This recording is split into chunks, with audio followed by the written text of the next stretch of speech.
Hello. Today we're gonna talk more about different types of reflexive verbs, so if you haven't seen the previous video, you can watch right here.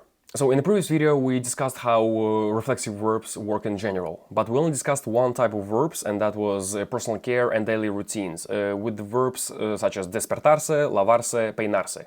Today we will add more to that with some examples. The next category where reflexive verbs are popular is motion and movement. Basically, the idea is that we can move something or we can move ourselves. A couple of examples that come to mind would be the verbs irse, moverse, and mudarse. Now, let's discuss them one by one. You probably know that the verb ir means to go, right?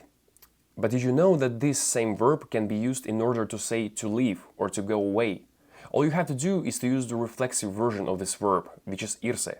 So what we have is me voy, te vas, se va, nos vamos, se van. Some examples are me tengo que ir, me voy a Barcelona para el fin de semana, a qué hora se fueron, siempre estoy triste cuando mi papá se va al trabajo. Did you notice how when we added se to the verb ir, it changed the meaning completely? That's something that I want you to understand.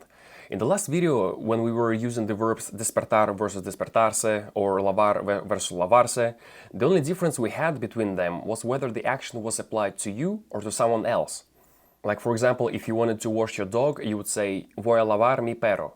But if you wanted to wash your hands, since your hands are a part of you, you would say voy a lavarme las manos or me lavo las manos. But in this example, when we add se to the verb ir, to go, we can't translate it as to go oneself. In this case, the meaning changes completely and we have a new verb which translates as to leave. What I'm trying to say is this. You can add se to lots of verbs when you want to reflect the action that you are about to perform. But sometimes you will encounter verbs where adding se will change the meaning completely. The verb irse is one of these verbs. Situations like this will have to be memorized. But to be honest, there's not too many verbs like this, or at least not too many verbs that you'll be using every day. I know it's confusing, but you will get better at this, I promise. You're not the first person who's learning this bullshit, and you won't be the last. Next in line is the verb mover, which means to move. You can use it when you need to move something. Meanwhile, the reflexive version of this verb, moverse, means to move oneself. Here you can relax. It's just a normal versus reflexive verb situation, because the only thing that changes here is whether the action is applied to yourself or to someone else. For example, if you want to say that you need to move the piano, you would use the verb mover. Necesito mover el piano, or quiero mover la cama a la esquina. Since piano or bed are the objects that have nothing to do with you or yourself, you just use the verb mover. But if you're trying to move your head or arms, you would use moverse, because you're reflecting the action to yourself. Remember the mirror analogy. If this doesn't make any sense, go and watch the previous video. I told you it was gonna be important, you impatient fuck. So the examples are: me muevo la cabeza, muévete los brazos, ella se mueve las piernas. Simple, right? Now, there's one more example that I want to cover, and that's the verb mudarse, which means to move as well, but the difference is that it's used only when you're moving to a different place, like an apartment, for example. What I'm trying to say is that you cannot use the verb moverse to say I moved to a new apartment. Instead, you'd have to say me mudé al nuevo apartamento, or nos mudaremos a Nueva York en un mes. I repeat, if you want to move an object, you'll use the verb mover. If you want to move your body, like arms and legs and stuff, you use moverse. But when you move to a new house, apartment, state or country, you use the verb mudarse. Think of the verb mudarse as a type of movement which makes you change your address. I hope that makes sense. Mudarse is also one of the verbs that is 99% of the time used only in the reflexive form. That's why we're not comparing it with mudar here.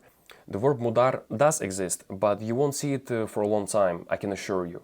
Just remember the difference between moverse and mudarse. This is one of those gringo versus normal language learner situations. If you say nos movemos a Europa, you will still be understood, but it's just not correct, that's all. Other examples of reflexive motion verbs are acercarse, alejarse, bajarse, and subirse. There's nothing really special about them, so I don't think there's a need to go into each one of them in detail. Alright, now listen. Like, for real, come here. I know this is a lot of information. You're probably confused right now, thinking whether you should use normal versus reflexive versions of the verb, and if you mess something up, suddenly you speak Chinese and nobody can understand you, and bye-bye that spicy señorita who you saw on the beach 5 years ago. Even though it's important to understand the difference between normal and reflexive versions of the verbs, it's not a big deal if you sometimes mess things up and say ella mueve su cabeza instead of ella se mueve la cabeza. All you need to do is aflojarte el culo and trust the process. It will come to you naturally the more you expose yourself to the language. I do not know you personally, but I can assure you, you have more important things to worry about in life. Do not let this be one of them. And do not, I repeat, do not give up on Spanish.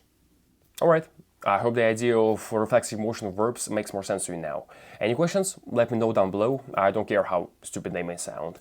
We have a couple more types of reflexive verbs to discuss, so see you soon.